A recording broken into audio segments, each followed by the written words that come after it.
y'all, and welcome back to my channel. My name is Destro. I do mom and lifestyle content as well as entrepreneur content and pretty much everything in between.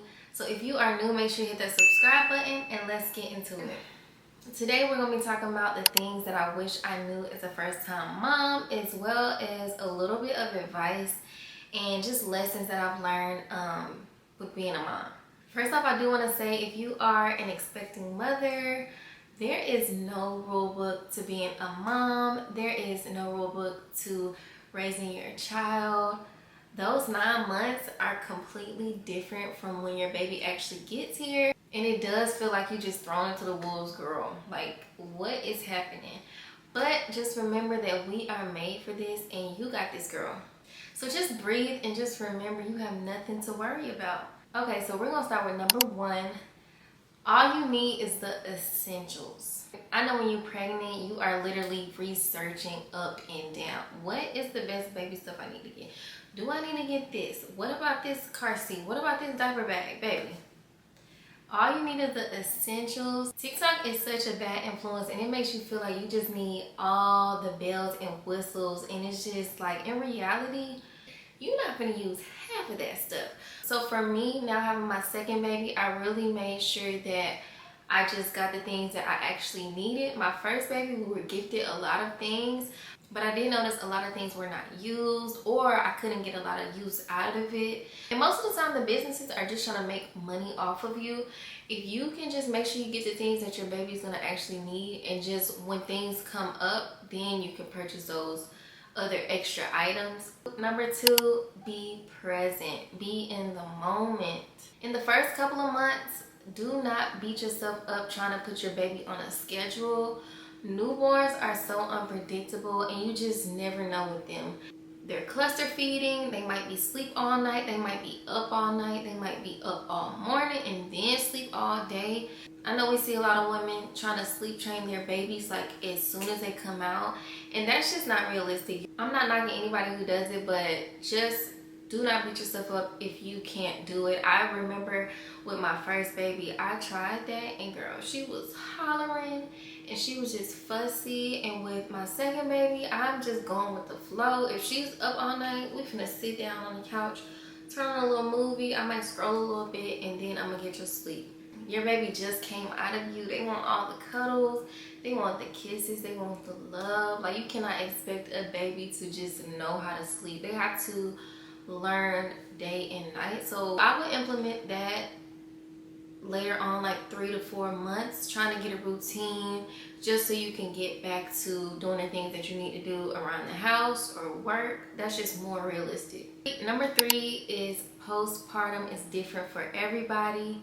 I think one of the biggest takeaways that I've learned postpartum is, just compared to my first and my second, you have to let go of the old you.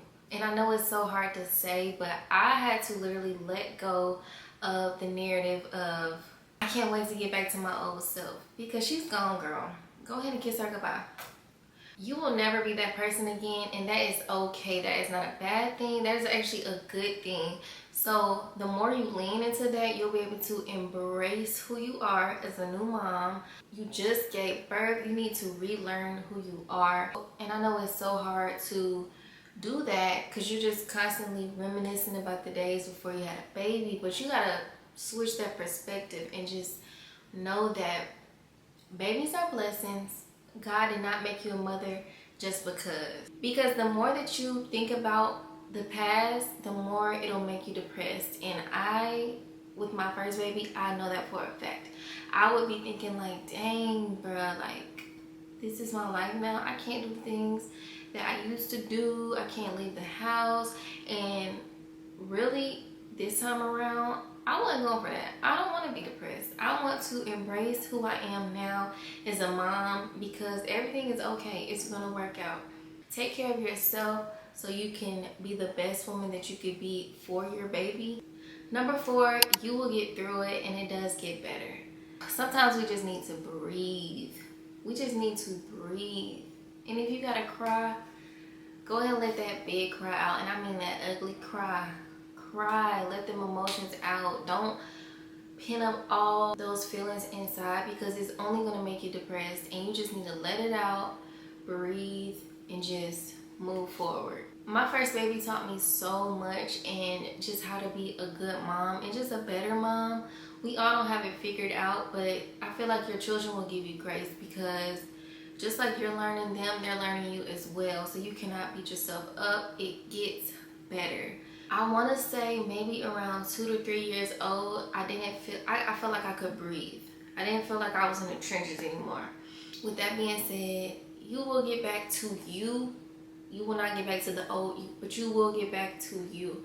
So always remember that. Number 5, don't get too comfortable. Things change so quickly with these babies. Time flies, they grow. Everything just goes so fast. Like, even with Mariah, my 3-month-old, she is growing so fast. And I know with my first baby, I did not cherish those newborn moments like I needed to, because I was just so focused on, I need a schedule, I need to do this, I need to be a good mom, I need to make sure I'm not being judged. Like, I was focused on those things, and I was not present.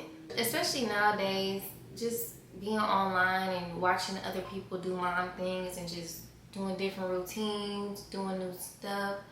So what it looks like for them, it really won't look like for you. You can always just take tips and just advice, but do not just base your whole motherhood off of just looking at what other people are doing. You have to learn your baby just like how they learn their baby. Time moves so fast, and before you know it, they're gonna be hitting different milestones. You just want to be present in those moments and just really soak them up, and just know that things are always changing. With my 5-year-old, she's in kindergarten, things are still changing. I'm still going through different things.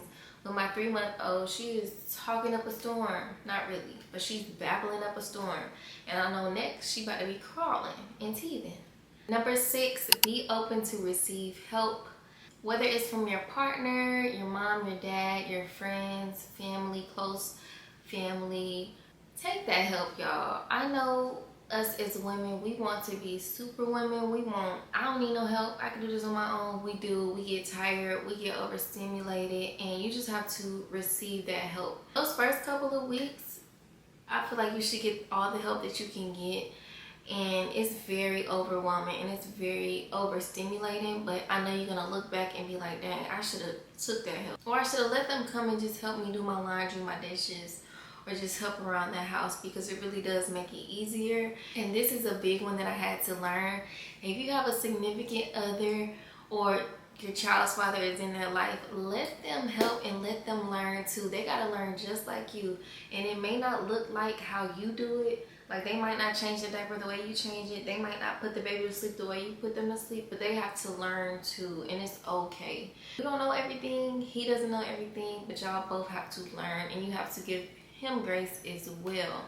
If you don't have help, I would recommend finding like women groups or just some support outside of family or friends, because motherhood takes a village. So it's definitely important that you have that village to help you out. I really hope I touched all the points. There is many more points that I could talk about, but those are like the main ones that I feel like I learned a lesson and still learning. If you are a believer and you're just feeling down, just make sure you always turn to him. He will remove any anxiety, any baby blues, any depression that you're feeling. Just pray, breathe, and you will get through it. We were made for this, like I said. And if you are an expecting mom or just a mom, period, I love you. You got this. You are doing amazing. I hope y'all enjoyed this video. Make sure you give me a thumbs up. Hit that subscribe button if you aren't already to join the family. And I will see y'all on the next one. Bye.